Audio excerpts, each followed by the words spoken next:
Session 1, which is a masterclass on measuring agribusiness impacts in climate context.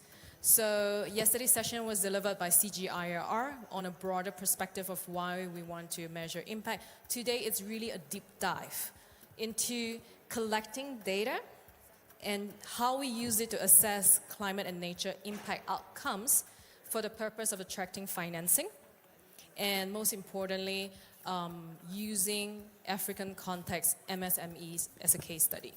Okay, so I hope you find yourself in the right room. And so, hi everyone, I'm Wen Yi. I'm the program manager for CLIC Connector. With me is Janice, my colleague, who is the lead impact analyst. We will take you through today, and in the next 1 hour, this is the agenda. First, after a brief introduction, we will give you an overview of the CLIC Agri-Food SME. RIA stands for Risk Impact Assessment. We are all very fond of acronyms. This is one more for you. On the methodology. And this methodology currently has 9 impact areas. That's not all exhaustive. And today, we actually only want to deep dive into one of it, because the objective is, let's make it practical. Let's look at a case study. And we have one of our agribusiness that we support, Organic Fields Today, to share the business model, and then we will take you through how we implement this methodology on this SME. And we will then go on to share with you some strategies about collecting data, building your database, particularly tips if you haven't started. Example, how to collect a baseline for comparison. And you will hear from us, but most important, today's session is to hear from you. We are not saying that this is the end methodology, this is the final product. It will continue to be a working piece of work, and we want to involve you in it. So in the second part of the session is to share with you our upcoming plans, how you can get involved, and most importantly is the breakout session that I mentioned earlier, where we want to hear from you, get your feedback on how to make this better. Without further ado, one more thing. We will have a Q&A session. In case we can't get through all the questions, we encourage you to continuously along the presentation to scan the QR code, share with us your question. If you can't go through today, we will also aim to email you with our response after the session. Without further ado, let me introduce CLIC. CLIC stands for Climate Short Investor Coalition. Hopefully this helps you understand why we are so passionate about evidence-based impact measurement for climate and nature impact. So it came out from, it's a global coalition of leaders aiming to transition the global agri-food system to be low carbon, climate resilient, and nature positive. We are funded by the UK government and CPI, Climate Policy Initiative, the Secretariat. So Agri-Food Investment Connector, this is a program that I manage with the support from Janice. What we do is we support MSMEs, agribusinesses that provide climate and nature positive solutions in the agri-food system. We source these investable businesses. We provide a pro bono technical assistance in the form of impact measurement as well as investment facilitation. So we already have 2 Africa cohorts across sub-Saharan Africa. Our first cohort was in partnership with Agra in last year's deal room, and we supported 8 of them. 7 out of the 8 of them, since we supported them, has received funding. 3 of them actually received private funding for the first time, and they have raised in collectively over $16 million. We are working with our 2024 cohort. 2 of them are with us today, and we are preparing them for AVPA conference in November, also in Nairobi. Hope to see you there. Give us your support there. And we are also very excited to announce that we have launched a call for application for our LATAM and Caribbean cohort. Our inaugural cohort there, please spread the news to your network that the nature and climate positive agribusinesses can also apply. So, importance of climate and nature risk impact assessment. I don't think I need to talk much about it because you are here, that means we are aligned, this is important. Just very briefly for investors, physical climate risk has become such a threat to portfolios. A lot of funds are mandated to now measure it. But also there are funds looking more positively at identify opportunities. And if we truly want to move the needle with limited financing, and avoid the risk of greenwashing, even if the intention is not there, is let's do credible impact assessment. And one of the panelists before, I think, said that let's set the metrics right, and then the metrics will help us shape the sector the way we like it. And so, yeah. And for SMEs, for the first half of this year, all the fundings on the continent, 45% went to climate tech investments. Almost half of the funding on the continent for the first half went to climate tech. And out of 3/4 that went into agri-food was also climate related. So if you are presenting yourself as a climate SME, you expect to be measured as one. And if you can measure it credibly, that's how you stand out. Then the question is, how do I exhibit my impact credibly? So through our experience screening a lot of pitch decks, these are very common. These are great, but we think that there's a lot of improvements that can help you when it comes to engaging investors. Very commonly, such slides lack the information on what methodology is being used, where is the source of the raw data, assumptions being made, and formulas. So we were going to do a little exercise. I'm going to pass the time to Janice. In the meantime, if you can just look to the left as an example, where do you think it can be improved? Okay, Janice, over to you. All right, thanks, Wenny. All right, next slide. All right, no answer, so I assume you already know the answers.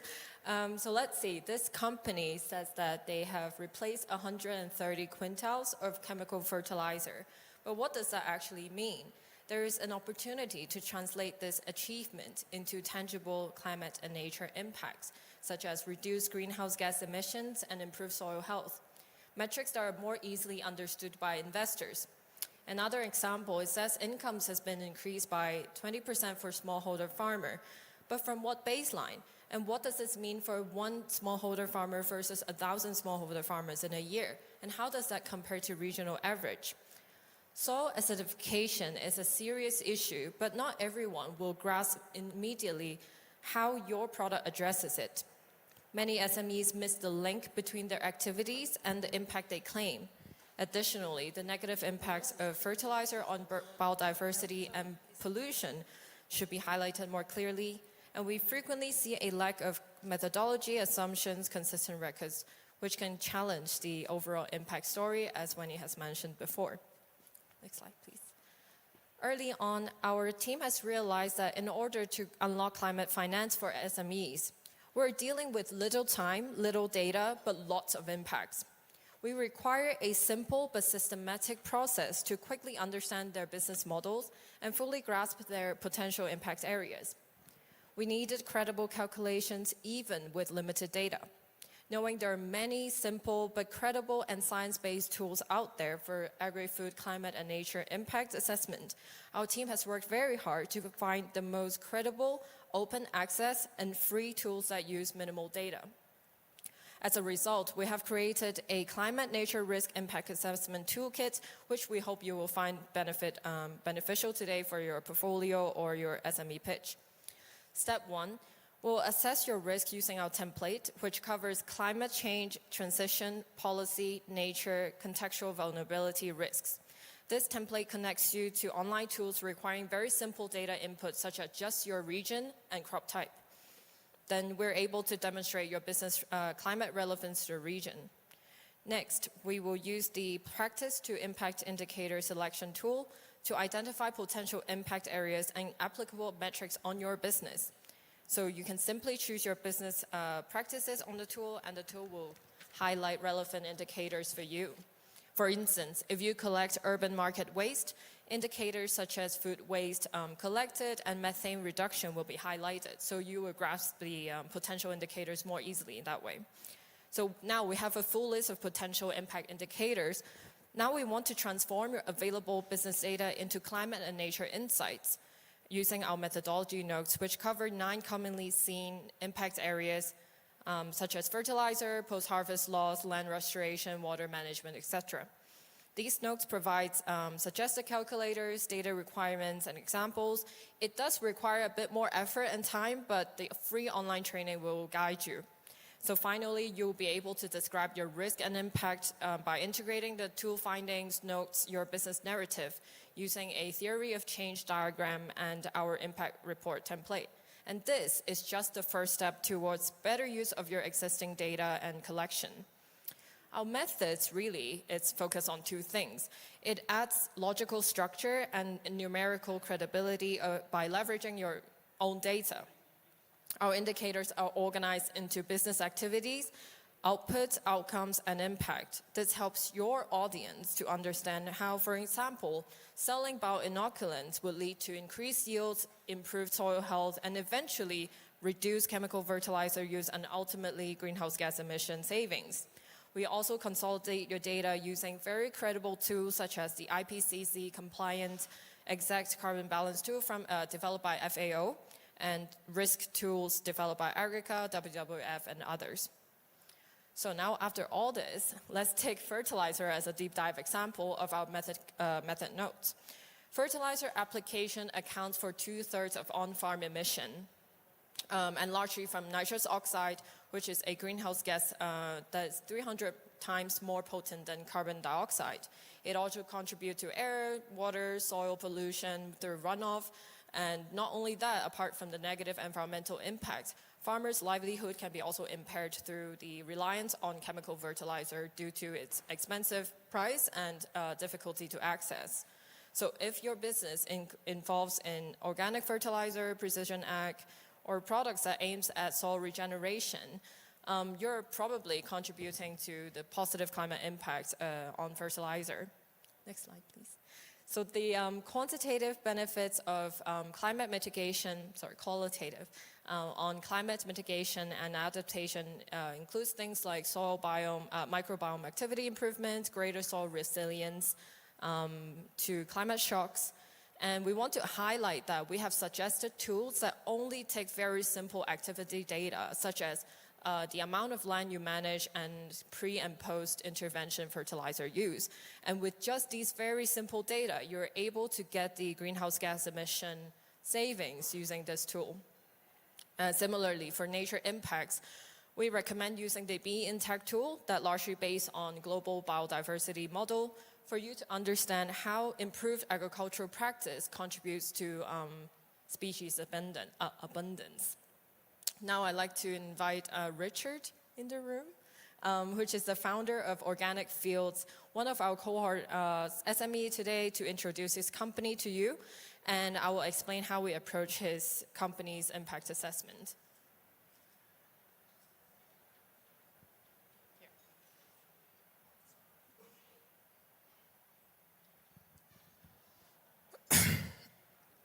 Good evening, everyone. My name is Richard Mwangi from Organic Fields. I'm the founder and the CEO. Our work revolves around the collection of food waste from markets around Kiambu, parts of Nairobi, and Thika. And we convert this into organic fertilizer through a controlled system of composting. Basically, our aim is to ensure nutrient recycling and address issues of soil health. One of the biggest challenges we have in the country, and we are aware of, especially here in Kenya, is food waste issue. And a lot of waste going to Dadora and the other dump sites, creating pollution and a lot of methane gas going to the atmosphere, creating these greenhouse gases and all that. Now, our aim is to take that waste or divert it from going to the dump site and take it back to the farms as a way of recycling the nutrients and also ensuring the soil health issue are addressed. One of the biggest challenges our farmers face is soil degradation. And soil degradation has a major challenge in because of the issues of lack of organic matter or depleted organic matter, the soil unable to hold water and all that. And this leads to, one, farmers producing very little and threatening their livelihood, and also adopting quick methods which are very serious issues to our health. One of the biggest resources that is increasing with the increase in population is waste. And you can bear me witness is that even here we are, we produce a lot of waste, which we have to find the ways of using it. And now, our fertilizer is well composted, treated and granulated to make it easy for the farmers to adopt and apply, either through the hands or through machinery. And it hence helps in carbon sequestration. This product comes in several ways. They are packaged in 50 kg bags, 25 kg bags, and 10 kg bags. We have smaller packs for urban gardeners. And they are basically fortified with microorganisms and biochar to make them well balanced and effective for use by the farmers. Our granulation is locally designed, so it is very local and affordable. So thank you so much. Thanks, Richard. Okay, help me. Okay, do a previous slide. Yeah. Okay, great. So now we know that organic fields produce organic fertilizer by collecting urban food market waste, and they also promote the incorporation of biochar into their products. So the last few weeks, we have been looking into the risk and impacts of organic fields, and starting by the risk, the first row, we have used the Agrica risk tool that we can automatically generate reports of predictions of different crop yields, temperature trends, and contextual vulnerabilities of Kenya. We found that 80% of Kenyan farms are degraded to different levels due to intensive farming, which makes his product incredibly important to reverse the trend. And using our metric selection tool, we matched 3 key activities to very strong climate indicators. First, we're able to see that through collection of urban market waste, we can calculate the methane emission reduction using the food loss waste protocol, using just the volume of waste collected. Second, organic fertilizer replaces the use of chemical fertilizer, especially thanks to organic fields' active outreach and farmer training. The reduction in nitrous oxide emission and ammonia emission is calculated using the exact tool that we've been talking about. That's very easy to use. And last but not least, the incorporation of biochar also has very big carbon mitigation potential, which we are also able to calculate the carbon storage potential using the international carbon standards developed through, by very credible institutes, using the biochar app developed by Penn State University.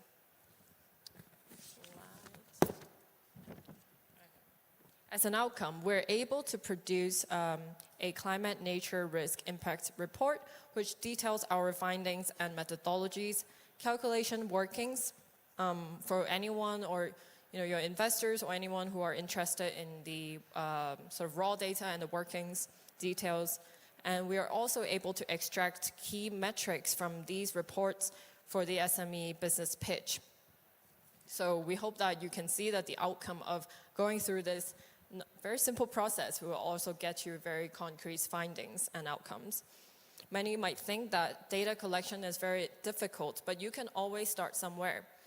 For those who are working with smallholder farmers, it will be very crucial to do onboarding surveys because you will want to establish a baseline scenarios before your intervention. We know it is expensive and maybe not very feasible to go to every single smallholder farmer to get their data. But as even a sample size of people that you work with to establish a baseline is very useful because you can always take their average metrics as the baseline metric for your company. Some of the useful information you can collect includes fertilizer use, water use, fuel wood use, crop yield, tillage practice, income levels, etc. And to encourage change in behavior, you can also incorporate this survey into your business operation annually. And if you think that talking to farmers or getting data from every farmer is very difficult, we also suggest investing in farm trials, which can be a very powerful way to demonstrate your impacts. And we actually learned that you can also do farm trials by investing in seeds and just asking farmers to provide you a portion of land and you provide input. So it could be a sort of cost-effective way to demonstrate your impact as well. So additionally, land restoration or carbon projects, you can invest in soil testing, which can be very useful to establish a baseline and demonstrate your improvement in soil health. So one of our SME, InsectiPro, founded by Talaj, who's in the room with us today, and she has her company has a very impressive impact data collection regime that I want to share with you, share with everyone here today to show that it's technically feasible to be done. First, they collect organic waste from markets to rear insects like black soldier flies and crickets, and their records of organic waste collected enables the calculation of methane reduction, like what we mentioned just now. And from these insects, they produce insect frass fertilizer as well as livestock feed and human snacks. InsectiPro has invested in 180 farm trials last year to demonstrate the real yield improvements and enhance soil health through soil testing. If you want more details, go and ask her later, which they're able to use as a proxy to estimate their total impact to investors. By using our selected risk tool TRACE, which analyzes the agricultural import risk of every country, we learned that Kenya imports some of their livestock feed, especially soy from Brazil, which pose a risk of deforestation. By domesticating this livestock feed using insects, InsectiPro can significantly reduce the emission intensity of livestock.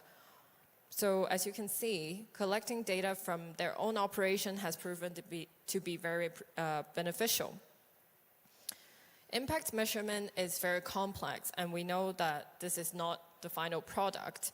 So what is happening next in our team, and we hope to work with everyone here today, is that we'll be incorporating nature aspects and expanding the areas of impact, which we would love your input on. We'll also be working on alignment with tools and methodologies that are used by carbon accounting standards, as many SMEs are exploring carbon credits as a valid sort of alternative source of financing.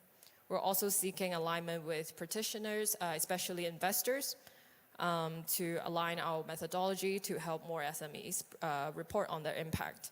We anticipate there might be gaps and more tools and resources can be integrated. And more importantly, how do we make this methodology useful and user-friendly? And currently, we are conducting consultations with organizations who want to contribute to this methodology. And the planned output will be a masterclass that is online, free access, self-paced for both SME and investors to be launched next year. So I'll hand the time back to Wendy to lead the Q&A session. I think everyone has been very shy. We haven't quite received questions online, but there are mics going around. If you have any questions, raise your hands. No? We really want to hear from you. Yeah, please. No, thank you very much. Hans Muzora from USAID, Washington, D.C.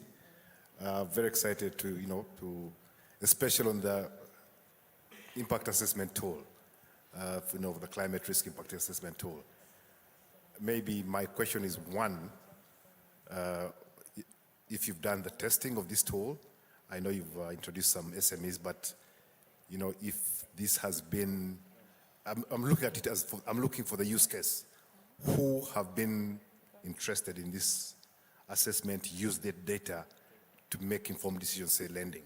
Have we got any donors, any investors that are using the tool? Because as you know, many times we come up with these tools and they're just used as literature review for the next tool. Then the second is the business model. It's great to have a masterclass, free access for investors. At the end of the day, still one of the sustainability. Do you plan on having this paid for by those who want to use it? That's my question. Thanks. Okay, thanks, Hans. I am very happy you're asking the questions. If I clarify, the first question is on what is the uptake of this methodology? Just to clarify, this methodology is something we put together. The tools are, once again, we emphasize, actually already established by international standard organizations. It's open access, it's free. We are just putting together the steps to help SMEs or investors be able to follow this through. And I am definitely with you with that it needs to be aligned. And right now, one of the common feedback is that a lot of this work is expected on the SMEs, and then investors also find it hard to verify. So to answer your questions, that's why we implement this with the SMEs, and we have seen positive results in them engaging investors. The investors often look at mitigation impact and adaptation or resilience impact, and where we can share with them a very clear impact narrative from the business model, aligning that the business operation and the impact is going hand in hand, and how this impact can be calculated, and giving them a handle for post-investment monitoring. So the likes of CRAF, Climate Resilience and Adaptation Africa Fund, and ARAF, Acumen Resilience Agriculture Fund, they are some of the investors that we have worked very closely, and they really appreciate this type of impact measurement being put in pre-investments. So I hope that addressed. And today we are here really, and why we want to group you into SMEs and investors is also we want investors to tell us how can we all be more aligned. And the other thing is, apart from training the SMEs, we want the investors' adoption. So we want to hear from investors later, actually, how can we all align if this is something similar to what you are doing, and what are the similarities, what are the differences, and how can we as an ecosystem align together. I hope I addressed your first question. Anything I missed? Okay. And the second question is on the master class, the next step, the business model, how to make it available. Currently, we are working with CGIAR, and they have the funding to make it available online. So that is also one of the reasons we want it to be a self-paced online material that can reach people. But again, we are also reviewing what is the best effective way. We don't want another thing online that nobody uses. So again, that's why I want to hear from you later in the breakout session. Thank you. There's a question. Sorry, I don't want to hijack this, but just one question, on impact. Coming from the USAID side, and we see funds, I see funds being announced every day on LinkedIn, funds raising money for climate. I think from the donor side, one of the challenges we've had are the metrics. For mitigation, and for mitigation it's really, the profit is there, renewable energy, but for adaptation. So for your impact, I'm really interested to find out, like greenhouse gas emissions, very easy to, but measuring the impact of resilience of a farmer, or what metrics are you using for the impact of the resilience of an SME? Thanks. Thanks for your question. Adaptation is definitely something we're developing more rapidly at the moment, since we have, as you mentioned earlier, greenhouse gas emission. There are a lot of tools out there. But adaptation and sort of resilience is a little bit more tricky, as they're usually more qualitative than quantitative. We can also measure resilience, such as income levels increase, yield increase. things like this. So we're definitely working to expand the indicators. As you can see, the second step, it has practice to impact indicators, and that indicators involves not only greenhouse gas emission, but also adaptation and resilience metrics. So if you end up using this tool, you will see a big list of things that you can pick out from that actually applies to your business or you have available data on. So we are also looking to collaborate with other organization who works very hard on resilience metrics. Would it be like 60 decibel, things like that? Yeah. So there are other organizations we try to sort of merge and converge our methodologies together. So yeah, there's a question. We have a question online that asks, when we talk about investors, what type of investors are we talking about? Abraham, you want to raise your hand? Okay, cool. Do you want any more expansion on the question? Yeah, I was just curious. I'm just curious, when we talk about investors, who are we referring to? Because this is climate, so it's kind of broad. Yeah. So we are talking about investors who has the mandate to create climate positive impact with their portfolio. So investors often have money from other funders, and the funders will expect them to report on their portfolio's impact, apart from just being profit or how many times your portfolio has provided in terms of commercial return. So a lot of them will want to see, for example, mitigation is a very common one. How much GHG emission has been mitigated because you invested in a mobility, e-mobility, because you invest in a cold storage, you reduce food waste, etc., and etc. Does that answer your question? I'm just going to throw one at David. Hi, David. Okay, man is locked in. Anyways, I was going to throw one question at you. I'm curious. Is this part of like information that AgBase currently tracks? Is this something that you feel like will be useful to track, like the impact reduction and whatnot? Great setup, Abraham. Great setup. So I think I think this speaks to Han's questions as well. Like, what is the incentive actually to collect this data? Like, why will startups want to attend the master classes, or why will they necessarily want to complete the assessment? And I think ultimately it's because they're going to have to see they can get more funding as a result from doing it. So I think one of the use cases that can potentially be done with this is to promote it in different places, one of which could be on our platform. There's also a lot of other platforms out there, but ultimately I think the major incentive is it needs to be visible to investors and shape the decisions they make. So I think that's part of what we're going to try to collaborate on, is to see if we can help in terms of bridging that gap. Because I think if you can show that there's a use case for increasing funding, then I think that creates the incentive for them to attend the online master classes, get certified, and that's kind of how you get the whole kind of machine working for it. And so they've been kind enough to give their time to some work we're doing with Clara and ISF to help shape the type of metrics from this that can feed into that. We've got That collaboration, yeah, it's been kicked off already, so it is happening, and I think it's just one of the types of metrics. But I think they're doing a lot more, going a lot more in depth than probably what will find its way to the platform. It'll be more of like a starting point to due diligence, not the complete due diligence.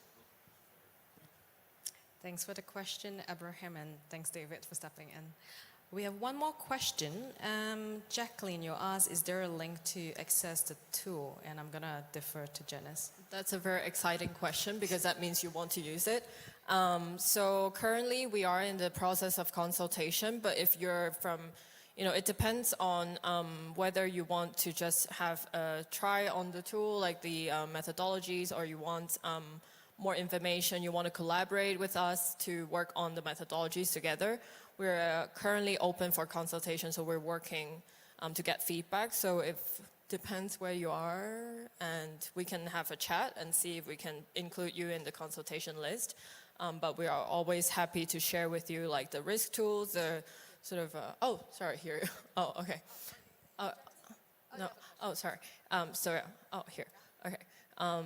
So we are always happy to share all these free access tools with you if you want to have a try. Like I said just now, they're all free online with online trainings that are less than 5 days or 2-3 days, I would say.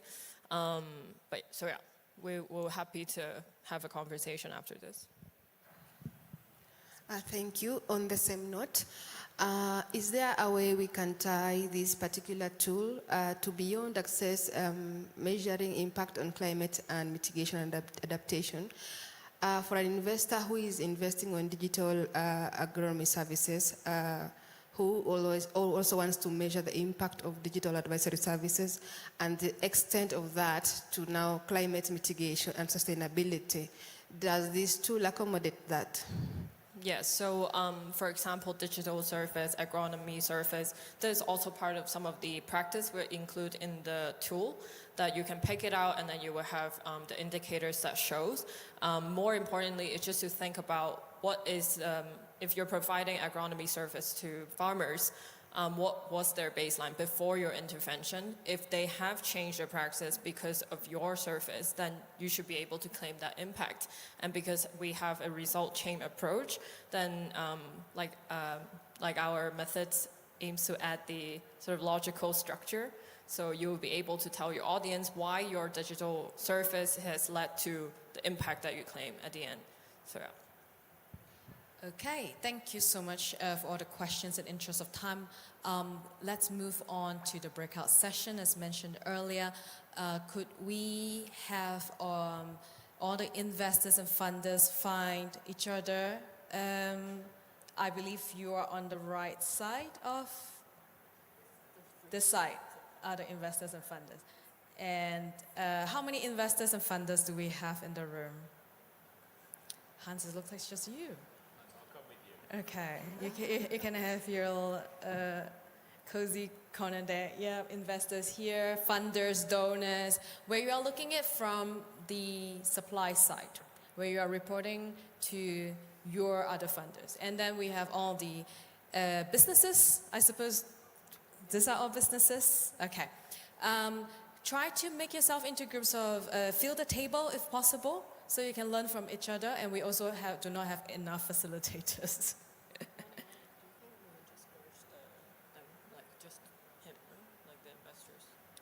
Or actually, the investors, you could join the table with the SMEs to hear what they, yeah, okay. Then we will all go into, yes. Great. Let's join a table to make sure it's all full, and then a facilitator will be with you in a minute. And let me flash the question on the screen. You should have them on your table as well.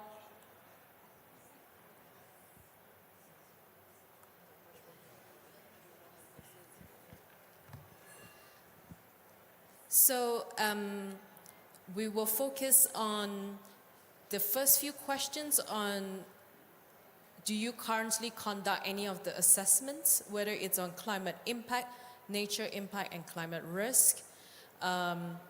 We want to hear from you what are the challenges when it comes to measuring and reporting your climate nature impact thus far. What type of support materials will be particularly useful for you? And suggestions, questions are all welcome. And last but not least is we are going to expand beyond the 9 impact areas.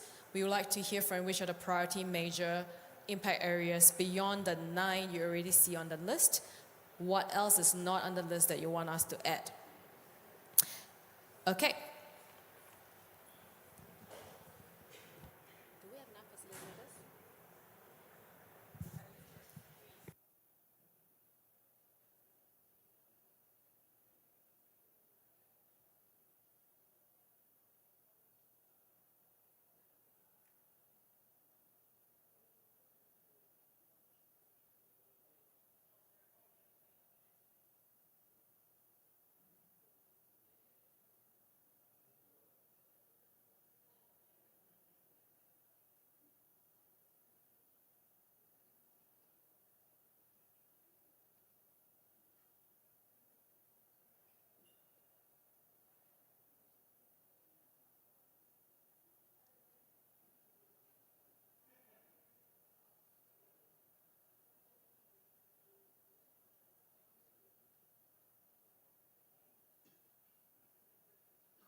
impact measurement. The other thing is the resources. Incentive in terms of like, am I getting it more concessionary funding, or why would I want to do so, put so much effort into this? And do I have the resources to do so? And the capacity to do so. So there needs to be training funds. I think these are the 3 key points from my group. Thank you very much. Janice, could we have you here to share some findings from your group as well? Maybe just 3 key top takeaways, and then we can we can give the time back to Mercy Corp. My table was a Mercy Corp heavy table, but we do have 2 SMEs. One of the main challenge is actually attribution. For example, if they have done farmer trainings, but which focus on, for example, fertilizer use and other things. But once weather hits, if it's a bad season, if it's a sort of pest season, some of these impacts we can't really measure properly, and we're not able to show a positive impact. So we were talking about how this risk impact assessment allows you to also report on activity level. So if you have delivered on farmer training, it is still an indicator to show your work and your impact. So there is actually flexibility in this, and there are a lot of qualitative impacts that we also need to include in our risk methodology, which I'm very happy to know this. So we will definitely work on involving, like sort of including more qualitative benefits of work that SMEs are doing. So yeah, so that's my table. Great. Then this is a wrap. Thank you so much, everyone, once again. QR code, if you want to leave your comments, if you want to get in touch, feel free to come around to us. And thank you for your time. Irene, do I pass the time back to you? Thank you. Thank you again.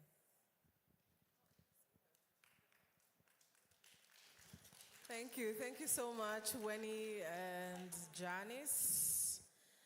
One of the questions that actually, or one of the feedback that came out of my group discussion was we need to be more holistic or more in an African setting when it comes to measuring climate impact.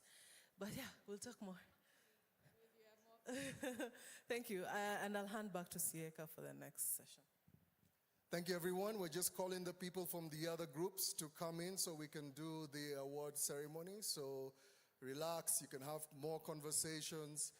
We should be starting within 2-3 minutes. So the other people from the other rooms are coming in. Just watch your stuff. Yep.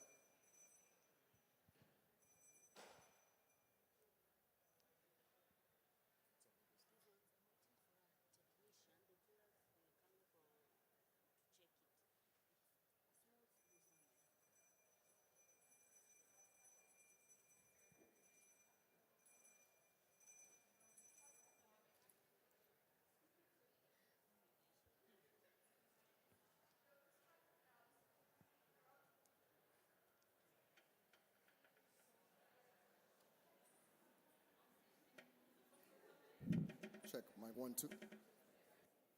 Check, mic 1, 2.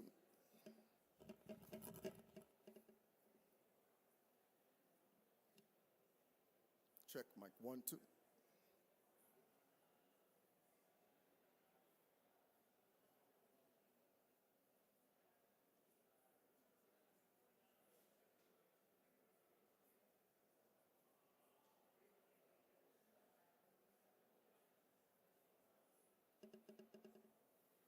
Check, mic 1, 2. Check, mic 1, 2. Check, mic 1, 2.